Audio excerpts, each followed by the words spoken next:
Frédéric Boudreau, coordonnateur, conseiller budgétaire, intervenant en consommation de l'APIC Côte-Nord. Deuxième capsule, c'est notre premier volet de la mission de l'organisme, c'est la défense de droits en consommation. Donc, l'APIC Côte-Nord, l'Association pour la protection des intérêts des consommateurs, bien, ça va bien avec notre nom. C'est notre premier volet de notre mission de transformation sociale. C'est la défense de droits des consommateurs. On agit à ce niveau-là à deux niveaux. Directement en aidant les consommateurs, parce que ça fait partie de notre mission, de nos objectifs en tant qu'organisme communautaire autonome, qui sont principalement de regrouper les consommateurs, mais beaucoup des éduquer sur leurs habitudes de consommation, mais aussi des renseigner, des informer et d'éduquer les consommateurs sur la loi de la protection du consommateur et leur défense. Dans ce volet-là de consommation, je voulais parler cette fois-ci du contrat de consommation particulièrement. C'est quoi un contrat de consommation? Bien, souvent, quand on parle d'un contrat de consommation, on pense tout de suite à un contrat de l'achat d'une voiture, l'achat d'une maison qu'on va signer devant un notaire, qu'on signe ça en 3-4 exemplaires avec des témoins. C'est vrai que c'est... Ou le contrat même de téléphonie cellulaire aussi, qu'on prend avec notre fournisseur. C'est vrai que ce sont des contrats de consommation, mais ce ne sont pas les seuls contrats de consommation. Quand on parle d'un contrat de consommation, on pense beaucoup au terme contrat et on oublie le terme consommation. Le fait d'acheter chez un commerçant, c'est-à-dire un vendeur professionnel, ça ne rentre pas si vous achetez, exemple, on ne tient pas compte si vous achetez chez votre voisin, d'une connaissance sur les réseaux sociaux. Là, ce n'est pas un contrat de consommation, parce que ce n'est pas un acte de consommation au terme légal. Mais quand on parle de contrat de consommation, aussitôt qu'on fait affaire avec un commerçant, c'est-à-dire un vendeur professionnel, que ce soit pour l'achat d'un bien ou d'un service, c'est un contrat de consommation. Ce qui inclut aussi, et on l'oublie, bien, le fameux coupon de caisse quand vous allez au magasin. C'est votre contrat de consommation. Et donc, que ce soit chez une grande surface, à l'épicerie, dans un dépanneur, chez un commerçant, que ce soit par Internet, aussitôt que vous avez un reçu de caisse ou un courriel qui vous indique votre facture, c'est votre contrat de consommation. Et c'est très important de le conserver. Pourquoi? Bien, quand on fait affaire avec un commerçant, au Québec, on est protégé. Et on est beaucoup mieux protégé que d'autres juridictions à l'intérieur du Canada. Et même, bien, c'est sûr, aux États-Unis, mais on a une protection pratiquement équivalente à ce qui se fait en Europe, qui sont les consommateurs les mieux protégés dans le monde.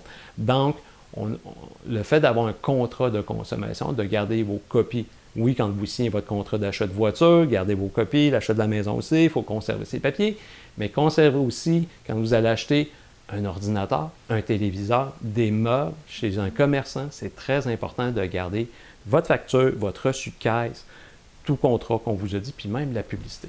Pourquoi? Mais c'est parce que c'est ça qui va vous donner la chance de faire valoir vos droits en tant que consommateur. Et donc, toute la loi de la protection du consommateur va pouvoir s'appliquer puis vous aider à vous défendre.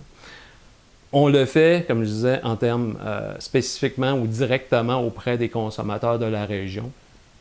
On est là pour répondre aux appels quand un consommateur veut s'informer sur l'achat d'un bien. Il peut nous demander des informations, on peut faire des recherches pour trouver, exemple, c'est quoi le meilleur modèle de telle affaire, de tel produit.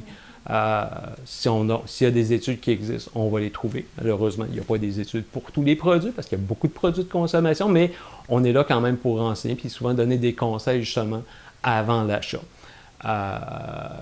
Donc, ça, c'est en termes de prévention, on peut vous aider avant que vous ayez fait l'achat. Malheureusement, la plupart des téléphones qu'on reçoit et des demandes d'informations qu'on reçoit, bien, c'est pour les problématiques après l'achat. Et on est là aussi pour répondre aux questions. Quand on achète un bien ou un service, tout va bien, c'est merveilleux, mais quand on a un problème, souvent, on nous appelle pour savoir est-ce que...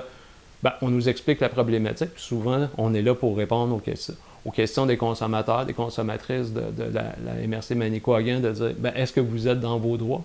Est-ce que il y a vraiment une problématique qui pourrait vous donner des droits à faire reconnaître auprès du commerçant. Donc, c'est le premier travail qu'on fait, c'est de regarder votre situation et vous dire oui, vous êtes dans vos droits. Puis des fois, ça arrive, c'est non, vous n'êtes pas dans vos droits. Et ça arrive aussi. Mais on est là pour ça. Puis on va aussi un peu plus loin. On est là quand vraiment la problématique, après avoir discuté avec le commerçant, ne se règle pas. Puis ça peut être un commerçant local, comme ça peut être un commerçant national, c'est-à-dire provincial de l'ensemble du territoire du Québec ou même du Canada, comme ça peut être un commerçant aussi international avec l'achat par Internet. Donc on est là pour aider le consommateur à faire valoir ses droits. Puis une des premières étapes, lorsque on a contacté le commerçant puis qu'il n'y a pas moyen de résoudre la situation, ben, c'est de rédiger une lettre de mise en demeure. Donc, on est là pour aider les consommateurs, vu notre expertise, notre connaissance de la loi de la protection du consommateur, d'aider à rédiger avec le consommateur ou la consommatrice une loi qu'on appelle, une lettre qu'on appelle une lettre de mise en demeure qui doit être envoyée au commerçant pour lui dire voici la problématique, voici ce que je demande, puis voici le délai que je vous laisse pour me répondre, puis à défaut de quoi, ben, je vais continuer les procédures, puis là, aller vers la cour, possiblement des petites créances dépendant du montant. Donc ça, c'est l'aide directe qu'on fait en matière de consommation. Informer, regrouper, puis vraiment aider là, directement les consommateurs lorsque c'est possible de le faire dans leur démarche. Ça peut aller jusqu'à aider aussi des fois à préparer les dossiers pour la cour des petites créances. Ceci étant dit, on ne représente pas le consommateur, on est juste là pour le renseigner, l'informer, puis l'aider, offrir des aides techniques, principalement pour la rédaction, mais on n'est pas là pour représenter le consommateur à aucune étape là, de l'aide qu'on offre, des services qu'on offre. L'autre aspect de défense en consommation que l'APIC fait, mais ça relève à ce moment-là vraiment de la représentation et de l'analyse et des actions politiques non partisanes et de la représentation auprès des décideurs. Encore dernièrement, l'APIC est intervenu dans la mise à jour de la loi de la protection du consommateur. On n'a qu'à penser à la loi qui a modifié, qui a interdit l'obsolescence programmée, qui a mis en place la garantie de disponibilité, c'est-à-dire le droit à la réparation des biens, malgré la prise de position de certains commerçants. Et aussi ce qui s'en vient pour l'année prochaine, c'est-à-dire la mise en place des garanties de bon fonctionnement. Donc, l'APIC Côte-Nord a représenté l'intérêt des consommateurs des régions éloignées dans tout ce processus-là auprès des décideurs. Puis on le fait depuis des décennies, puis on le fait à différents niveaux, que ce soit auprès d'Hydro-Québec, avec les lois visant la hausse des tarifs, les lois visant à lutter contre l'endettement des consommateurs. On l'a fait aussi à l'époque sous notre propre base en tant qu'organisme, mais aussi via nos groupements nationaux.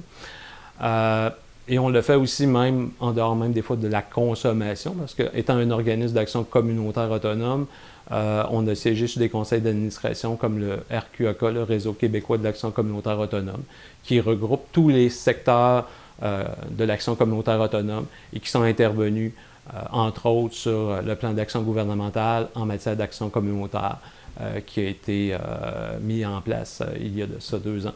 Donc, on est intervenu dans le débat public aussi au niveau des décideurs. Et on continue d'intervenir. Mais on est plus actif, je dirais, dans le domaine soit des finances personnelles, mais vraiment très actif dans le domaine de la protection des consommateurs. Que ce soit via la loi de la protection du consommateur, la loi sur les préarrangements funéraires. On est intervenu aussi dans le débat quand il y a eu des modifications et des mises à jour de cette loi-là. La loi aussi sur les agents de voyage et finalement, beaucoup en matière de crédit sur la loi sur ce qu'on appelle la loi sur le recouvrement de certaines créances, qui sont toutes sous l'égide de l'Office de la protection du consommateur, donc contrôlées par l'Office de la protection du consommateur, mais l'APIC en tant qu'organisme de défense des droits des consommateurs, on intervient aussi, aussitôt qu'on a des modifications ou des mises à jour de ces 4 lois-là, on intervient spécifiquement. Donc ça, c'est un travail qui est moins connu, mais qui est très, très important. Je vais prendre un exemple assez simple en matière de consommation, avec la dernière mise à jour de la loi sur la loi qui est venue interdire l'obsolescence, puis aussi favoriser le droit à la réparation et la durabilité des produits. On a réussi à faire mettre dans ces lois-là que, l'exemple, la garantie de bon fonctionnement ou la garantie de durabilité ne commençait pas avec l'achat du produit, mais bien avec la réception du produit, parce qu'on a défendu le fait que, sur la Côte-Nord, souvent on achète à l'extérieur le temps qu'on reçoit, par exemple, un bien meuble, ou un électroménager, ou peu importe, ben ça peut prendre des fois des semaines. Donc là, la loi est claire, c'est que maintenant, ce n'est pas au moment de l'achat que la garantie de bon fonctionnement débute, mais bien au moment de la réception du bien. Et ça, c'est grâce à notre présence vraiment dans le débat. Petit exemple, mais quand même pas anodin, de quand c'est important d'avoir des organismes qui proviennent des régions puis qui ont des fois une réalité qui est différente de la réalité des organismes plus urbains comme Montréal, Québec. Donc, c'est important de faire valoir notre position et notre point. Dans le fond, les problématiques que vivent nos consommateurs dans nos communautés. C'est très important là, de voir à les défendre puis à les ramener auprès des décideurs. Donc, en matière de consommation, on va faire aussi des fois de la mobilisation, mais on fait beaucoup aussi d'éducation. Comme on a fait il y a quelques années un projet où est-ce qu'on a mis en place, c'est-à-dire qu'on a fait distribuer puis créer des sacs consommation que peut-être vous avez déjà vus ici à Bécomo, mais des grands sacs d'épicerie sur lesquels il y a des post-it imprimés avec des codes QR qui vont vous donner toute l'information en matière de consommation. Parce qu'il y a beaucoup, beaucoup d'informations dans la loi de la protection du consommateur. Si je reviens à mon fameux contrat de consommation, beaucoup d'éléments puis beaucoup de consommateurs, malheureusement, ne sont pas au courant de leurs droits et donc ne les font pas respecter. C'est sûr, quand on ne connaît pas ses droits, c'est difficile de les faire respecter. En matière de consommation au Québec, il faut savoir qu'aussitôt qu'on achète d'un commerçant, on a des garanties, ce qu'on appelle des garanties légales, c'est-à-dire une garantie d'usage. C'est-à-dire que le bien qu'on achète doit servir pour la raison pour laquelle on a acheté ce bien-là. Si vous achetez un toaster, il est supposé toaster vos toasts. Si vous achetez une cafetière, vous devriez avoir du café. Donc, c'est ce qu'on appelle la garantie d'usage. Et il n'y a pas de durée de temps, contrairement à ce qu'on pense, avec une garantie du fabricant qui va durer 1 mois, 90 jours, 1 an, quand on est chanceux. Les garanties légales ont très peu ou pas du tout de durée, si ce n'est que dans le domaine de l'auto, mais pour le reste, il n'y a pas de durée de temps, que ce soit pour la garantie d'usage, comme je disais tantôt, mais on a aussi la garantie de durabilité. C'est-à-dire que le bien qu'on a acheté doit servir pour l'usage pour lequel on l'a acheté, mais pendant une durée raisonnable de temps. Donc, voyez-vous, on n'a pas à ce moment-là de durée. C'est un juge qui va déterminer est-ce que le bien, en fonction du prix que vous avez payé, est-ce que c'est raisonnable qu'il ait seulement duré 1 an, 2 ans, 3 ans, puis ça peut être beaucoup plus que ça. On l'a vu que ce soit sur des meubles, des électroniques. Des fois, le juge peut déterminer qu'un bien que vous avez payé à un prix donné, au bout de 10 ans, c'est pas normal qu'il soit en panne et qu'il ne soit pas réparable. Et ça, rendu à la Cour des petites créances, ça peut quand même vous donner soit une réparation, soit un dédommagement de la part soit du commerçant, soit du fabricant. Par contre, il y a eu des mises à jour dernièrement dans la loi de la protection du consommateur qui a été adoptée en 2023, mais qui ne sont pas encore en application. Ils vont être appliquées seulement à partir d'octobre 2026, donc l'année prochaine. La garantie de bon fonctionnement, là, on est venu déterminer pour certains items, certains produits, là, on est venu déterminer des temps, des durées. Pourquoi? Justement pour éviter le recours aux tribunaux. En se basant pas vraiment sur les jurisprudences, mais quand même, le gouvernement est venu dire, OK, pour certains électroménagers, on ne connaît pas encore officiellement les durées, mais pour les gros électroménagers, ça pourrait être une garantie qui irait dans le 6 ans. Pour les électroniques comme les télévisions, ça pourrait être peut-être 5 ans de garantie de bon fonctionnement et ainsi de suite. Ordinateur, 3 ans.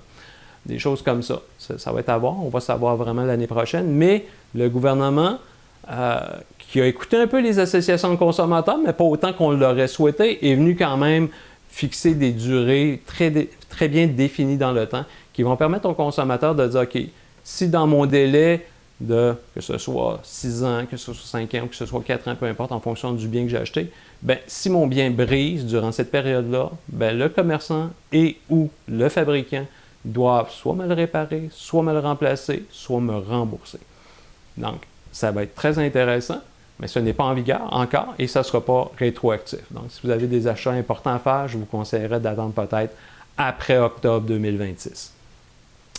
Donc, ça, ce sont des choses quand on a une facture, qu'on a conservé son coupon de caisse, ça vous permet justement de vous défendre en termes de vos garanties. La dernière garantie légale aussi, en tout cas une des dernières garanties, c'est la garantie contre le vice caché aussi. Un bien doit être vendu surtout par un commerçant sans vice caché. Vu que c'est un commerçant, donc un vendeur professionnel, on considère que il était au courant qu'il y avait un vice sur le bien avant de le vendre au consommateur. C'est le gros dilemme qu'on doit déterminer dans le Code civil. Dans la loi de la protection du consommateur, c'est déjà un peu une protection plus importante que celle qu'on retrouve au Code civil du Québec. C'est-à-dire que quand il y a un vice caché, le commerçant est déjà considéré comme étant au courant de ce vice caché-là, ne pouvait pas l'ignorer et il n'aurait donc pas dû vous vendre ce bien-là au prix qu'il vous l'a vendu sans vous en informer avant. Parce qu'il faut savoir que le grand principe de la loi de la protection du consommateur, c'est toujours de donner l'information la plus juste possible au consommateur. Là, j'ai parlé des garanties légales, mais en matière de consommation aussi, il y a tout le prix, l'indication du prix quand on vous vend quelque chose, puis la publicité aussi qui est reliée à ces prix-là. Au Québec, c'est très bien encadré et c'est clair. Un prix, c'est un élément fondamental du contrat quand on consomme, quand on achète un bien ou un service. C'est le prix qui est l'élément le plus fondamental du contrat. Donc, on ne peut pas jouer, on ne peut pas faire de fausses prétentions sur cet élément-là du contrat. Contrairement à ce qu'on voit dans beaucoup d'autres législations. Je pense entre autres quand on fait des achats par Internet sur différentes des plateformes de vente qui ne sont pas ni québécoises, ni canadiennes, ni même américaines. Vous allez voir qu'on joue beaucoup au niveau des prix. Au Québec, toute prétention qu'on vous fait, quand on vous dit c'est ce prix-là que vous allez payer, bien, ça va être ce prix-là que vous allez payer. Je n'ai pas le droit non plus en tant que commerçant de faussement prétendre à une baisse ou un rabais ou à une baisse de prix. C'est interdit au Québec, on voit souvent ça ailleurs. Je monte mon prix ou je vous donne n'importe quel prix, puis je prétends que je voulais baisser de 50 % alors que là, 2-3 jours ou même 2-3 semaines, l'article ou le service en question était déjà ce prix-là. Tout ça au Québec, c'est ce qu'on appelle des pratiques de commerce et ce sont des pratiques de commerce interdites. Donc ça, c'est de la prévention qu'on fait. Au Québec, quand un commerçant fait des pratiques, utilise des pratiques interdites de commerce, bien, on a des recours contre ce commerçant-là. Ça peut être soit la réduction du prix ou voire l'annulation de l'achat aussi et le remboursement. Donc, il y a beaucoup de protection au Québec pour les consommateurs, mais il faut vraiment aussi que le consommateur soit au courant de ces renseignements-là, de ces informations-là, puis des protections légales qu'ils ont. C'est pour ça qu'un des grands rôles qu'on a ou qu'on essaye à la PIC Côte-Nord, c'est vraiment le rôle d'éducation des consommateurs pour la loi de la protection du consommateur, mais malheureusement, la loi de la... pas malheureusement, c'est une réalité. La consommation est un monde qui bouge beaucoup, donc la loi de la protection du consommateur, même si c'est légal, c'est une loi qui bouge beaucoup aussi. Donc, on n'a pas fini de faire de l'éducation sur ce qui a été décidé il y a 2-3 ans, qu'on doit déjà faire de l'éducation sur des choses qui sont rentrées en vigueur dernièrement. Donc, on espère aussi que le gouvernement, à ce niveau-là, va faire son rôle aussi d'éducation, parce qu'il y a quand même une part de responsabilité en matière d'éducation des consommateurs. Ce n'est pas que le rôle des organismes communautaires autonomes de faire cette éducation-là, même si ça nous fait plaisir de le faire, mais on le fait peut-être plus de façon individuelle. Donc, si vous avez des questions, n'hésitez jamais à nous appeler à la PIC Côte-Nord au 418-589-7324 ou à communiquer par nous via nos adresses courriels que vous allez retrouver sur notre site Internet à apiccotenord.org, tout d'un mot, pas de majuscule. Et aussi, n'hésitez pas à consulter notre page Facebook, APIC 09, sur les pages Facebook. Il y a beaucoup d'informations qui sont diffusées sur ces différents médias-là. Qu'est-ce que la défense des droits des consommateurs? Tes dettes te causent de l'insomnie? Tu n'arrives plus à joindre les deux bouts? Offre-toi une consultation budgétaire afin de trouver des solutions pour planifier ton budget et reprendre le contrôle de tes finances. Nous sommes là pour t'aider, peu importe ton revenu ou ton statut. À l'Association de la protection des intérêts des consommateurs de la Côte-Nord, la PIC Côte-Nord. Et oui, la défense des droits, c'est aussi ça. Qu'est-ce que la défense des droits des consommateurs? Tu as effectué un achat de biens ou un service auprès d'un commerçant ou d'un individu et tu as un problème? Nous pouvons t'informer des diverses possibilités mises à ta disposition et t'accompagner dans tes démarches pour trouver une solution. Nous sommes là pour répondre à tes besoins et faire respecter tes droits. À l'Association de la protection des intérêts des consommateurs de la Côte-Nord, la PIC Côte-Nord. Et oui, la défense des droits, c'est aussi ça.